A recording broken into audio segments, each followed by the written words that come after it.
प्रधानमंत्री की सुरक्षा में चूक पर सुप्रीम कोर्ट से बहुत बड़ी खबर आई है। कोर्ट ने प्रधानमंत्री की सुरक्षा में चूक को बेहद गंभीर मामला बताया है।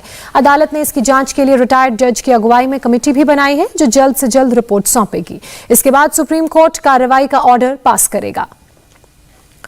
तो प्रधानमंत्री नरेंद्र मोदी की सुरक्षा में चूक पर सुप्रीम कोर्ट ने जो कमेटी बनाई है उसके हेड सुप्रीम कोर्ट के रिटायर्ड जज होंगे, जबकि चंडीगढ़ के डीजीपी, एनआईए के आईजी, हाई कोर्ट के रजिस्ट्रार जनरल और आईबी के एडिशनल डीजी सदस्य के तौर पर उस कमेटी का हिस्सा होंगे।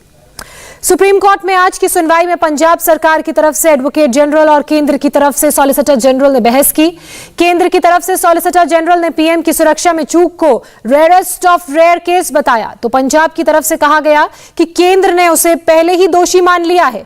इस पर सुप्रीम कोर्ट ने भी प्रधानमंत्री की सुरक्षा में चूक को बहुत गंभीर मामला बताया। सॉलिसिटर जनरल ने कहा कि केंद्र की कमेटी कोर्ट में जल्द ही रिपोर्ट दाखिल करेगी, लेकिन पंजाब सरकार ने केंद्र की कमेटी पर एतराज जताया।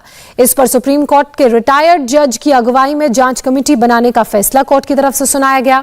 केंद्र और पंजाब सरकार ने भी जांच के लिए जल्द से जल्द कमेटी के गठन की मांग की।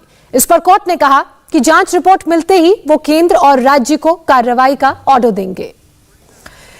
गौनिका अरोड़ा मेरी सहयोगी इस वक्त ज्यादा अपडेट के साथ हमारे साथ जुड़ चुकी हैं। गौनिका, एक बात तो तय है कि सुप्रीम कोर्ट ने न सिर्फ इसे रेयरेस्ट ऑफ द रेयर मामला माना है, बल्कि प्रधानमंत्री की सुरक्षा में जो चूक हुई है उसे एक बहुत बड़ा मामला भी माना है। साथ ही दोनों पक्षों की बात की जाए, चाहे केंद्र की चाहे राज्य की, तो किस तरह की दलीलें उनकी तरफ से दी गई, विस्तार से बताइए। देखिए, बिल्कुल सीजीआई ने खुद इस चीज को एक्सेप्ट किया कि ये पूरा मामला जो है वो बेहद ही गंभीर मामला है और पीएम की सिक्योरिटी में जो लैप्सेस हुए हैं उस चीज को कोर्ट भी बहुत गंभीरता से ले रहा है।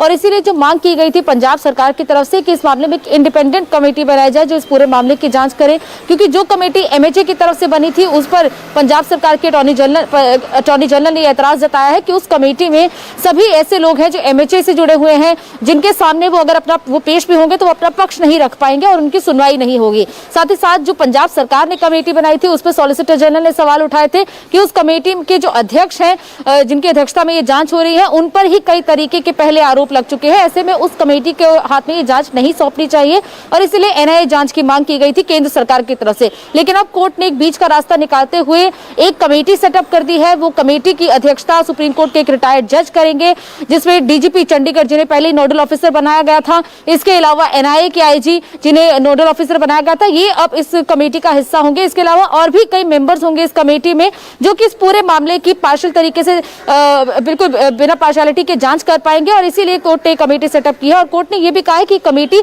शॉर्टेस्ट टाइम पीरियड में, यानी कि जितने कम वक्त में ये कमेटी अपनी रिपोर्ट सौंप पाए वो ज्यादा बेहतर होगा। कितना टाइम फ्रेम होगा, कौन कौन सदस्य होंगे, इस कमेटी के पास ये कमेटी किस तरीके से काम करेगी, ये सारी चीजें अब कुछ देर में जो डिटेल्ड ऑर्डर आएगा उसमें साफ होगा। लेकिन जाहिर तौर पर आज जब सुनवाई हुई तो सॉलिसिटर जनरल ने विस्तार पूर्वक अपना पक्ष रखा।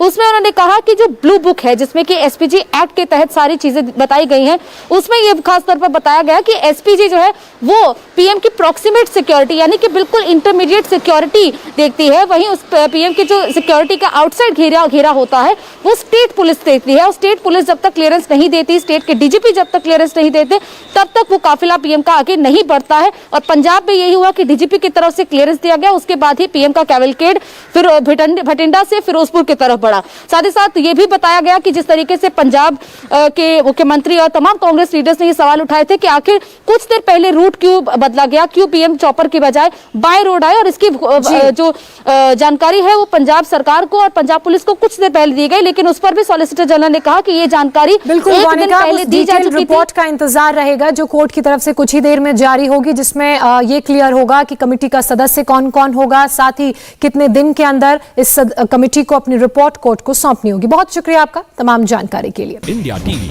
हर वक्त हर जगह डाउनलोड करने के लिए सर्च करें India TV news Google play store या ऐप स्टोर पर।